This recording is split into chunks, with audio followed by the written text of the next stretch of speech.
20 কোটি পিএম কিষাণৰ 22 নং কিস্তিৰ 6000 টকা সোমাব তাৰিখ ঘোষণা। পিএম কিষাণক লৈ ডাঙৰ খবৰ, কেতিয়া কৃষকৰ একাউণ্টত সোমাব পিএম কিষাণৰ কিস্তি।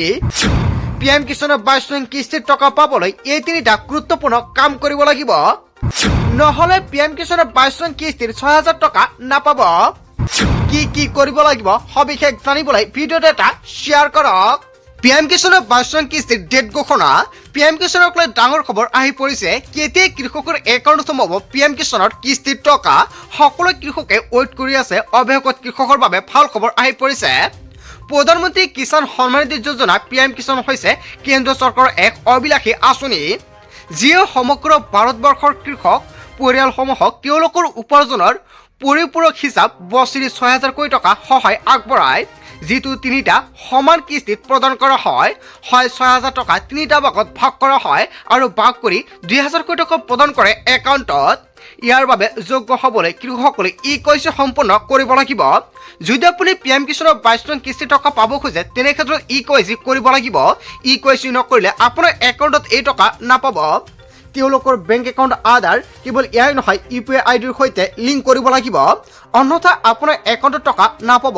তিনিটা নতুন নিয়ম বান্ধি দিছে। নম্বৰ 1, ইকেৱাইচি কৰিব লাগিব। নম্বৰ 2, বেংক একাউণ্টৰ সৈতে আপুনি UPI আইডিৰ লিংক কৰিব লাগিব। আৰু 3 নম্বৰত উল্লেখ কৰিছে, তেওঁলোকৰ মাটিৰ ৰেকৰ্ড পিএম কিষাণ পৰ্টেলত সঠিকভাৱে পঞ্জীয়ন কৰাটো নিশ্চিত কৰিব লাগিব। এই তিনিটা কাম কৰিব লাগিব প্ৰতিগৰাকী কৃষকে, অন্যথা পিএম কিষাণৰ 22 নং কিস্তিৰ টকা নাপাব। 22 সংখ্যা কিস্তি কেতিয়া প্ৰদান কৰা হ'ব, ইয়াক লৈ চৰকাৰৰ ফালৰ পৰা এটা ডাঙৰ ইংগিত দিয়া হৈছে। 2026 চনৰ মাৰ্চৰ পৰা এপ্ৰিলৰ ভিতৰত পিএম কিষাণৰ 22 সংখ্যা কিস্তিৰ ধন জমা হোৱাৰ সম্ভাৱনা আছে। সাধাৰণতে প্ৰতি 4 মাহৰ মূৰে মূৰে কিস্তি মুকলি কৰা হয় আৰু প্ৰতিটো কিস্তিৰ পৰিমাণ 2000 কোটি টকা। আৰু ইয়াৰ পূৰ্বৰ কিস্তি 2025 চনৰ 19 নৱেম্বৰত তামিলনাডুৰ কোইম্বাটুৰৰ পৰা প্ৰধানমন্ত্ৰী নৰেন্দ্ৰ মোদীয়ে মুকলি কৰিছিল আৰু অতি শীঘ্ৰে 22 নং কিস্তিৰ টকা মুকলি কৰিব পাৰে। পিএম কিষাণৰ তালিকাত আপোনাৰ নাম অন্তৰ্ভুক্ত হৈ আছে নেকি?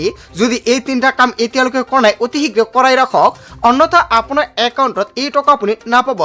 আজিৰ ভিডিঅ'টো যিমান পাৰে সকলোৱে বেছি বেছিকৈ শ্বেয়াৰ কৰি দিব।